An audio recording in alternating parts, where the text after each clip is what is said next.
Денесі өсіп, психикасы өспегендер туралы. Адамның толыққанды дамуы тек бойының өсуімен немесе жасының ұлғаюымен өлшенбейді. Нағыз жетілу дене дамуы мен психикалық дамудың қатар жүруі. Кейбір адамдардың денесі ересек болғанымен, психологиялық тұрғыдан олар әлі де бала сияқты ойлап, әрекет етуі мүмкін. Бұл құбылыс адамның қадір-қасиетін төмендететін белгі емес, керісінше әртүрлі себептердің ықпалымен қалыптасатын психологиялық ерекшелік. Психикалық жетілу дегеніміз адамның өз эмоцияларын басқара алуы, жауапкершілік сезімінің қалыптасуы, өз әрекеттерінің салдарын түсінуі, айналасындағы адамдардың сезімін ескере білуі және өмірлік қиындықтарды сабырмен еңсере алуы. Егер осы қасиеттер жеткілікті деңгейде дамымаса, адам ересек жасқа жеткенімен, мінез құлқында балалық белгілер сақталуы мүмкін.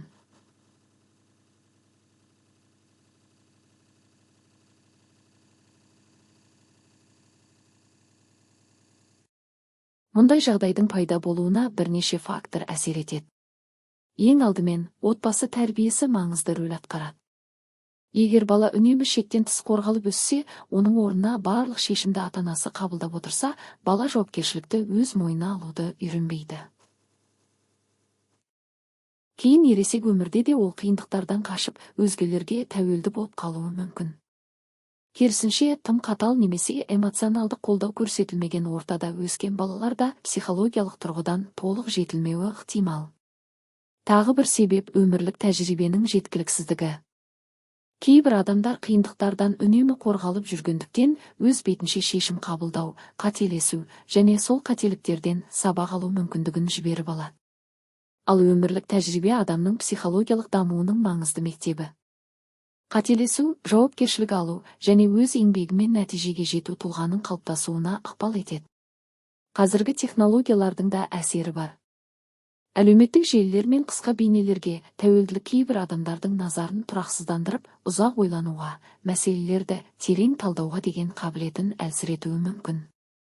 Әрине, технологияның өзі зиян емес, мәселе оны қалай пайдалануда. Егер адамның уақытының көп бөлігі тек ойын-сауыққа кетіп, білім алуға, қарым-қатынас жасауға және өзін дамытуға көңіл бөлінбесе, бұл оның психологиялық жетілуіне кері әсер етуі мүмкін. Психикасы толық жетілмеген адамның кейбір белгілері байқалуы мүмкін.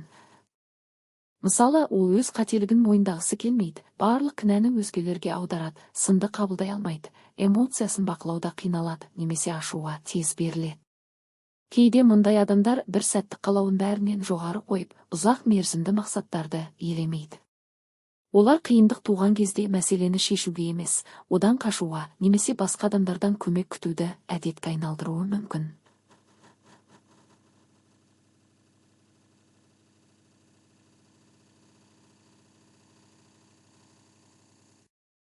Сонымен қатар психологиялық жетілмеген адамдармен қарым-қатынаста да қиындықтарға кездеседі. Ол өзгелердің пікірін тыңдамауы, өзімшілдік танытуы немесе кез келген келіспеушілікті жанжалға айналдыруы мүмкін. Мұндай мінез құлық отбасында, достар арасында және жұмыс орнында түсініспеушіліктерге алып келеді.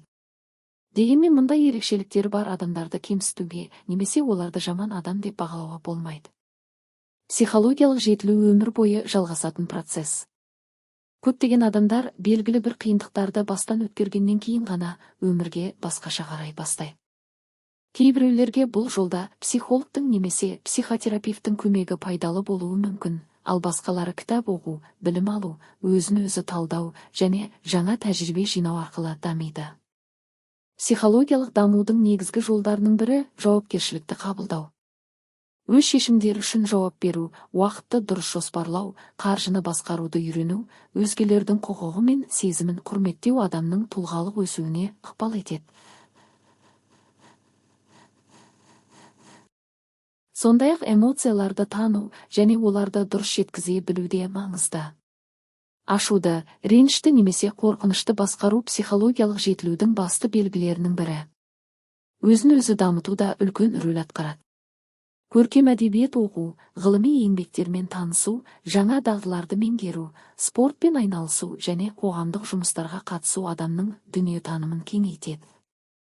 Әр түрлі адамдармен араласу, өз көзқарасын дәлелдеуді және қарсы пікірді құрметтеуді үйрену де тұлғаның қалыптасуына оң әсер етеді. Ересек адамның психологиялық жетілгендігін оның жасынан емес, іс-әрекетінен байқауға болады.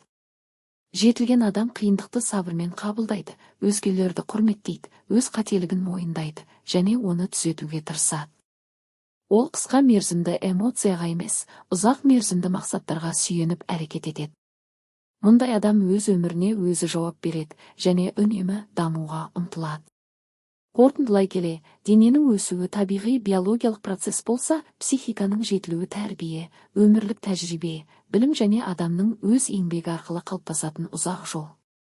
Сондықтан қоғамда денесі ересек болғанымен психологиялық тұрғыдан толық жетілмеген адамдар кездесуі мүмкін.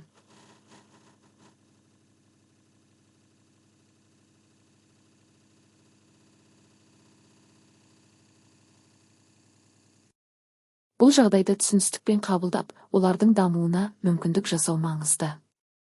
Әр адам өзін өзгертіп, мінезін жетілдіріп, жауапкершілігі жоғары, саналы тұлға болуға қабілетті. Нағыз ересектік адамның сыртқы келбетінде емес, оның ойлауында, мінезінде, жауапкершілігінде және адамгершілік қасиеттерінде көрінеді.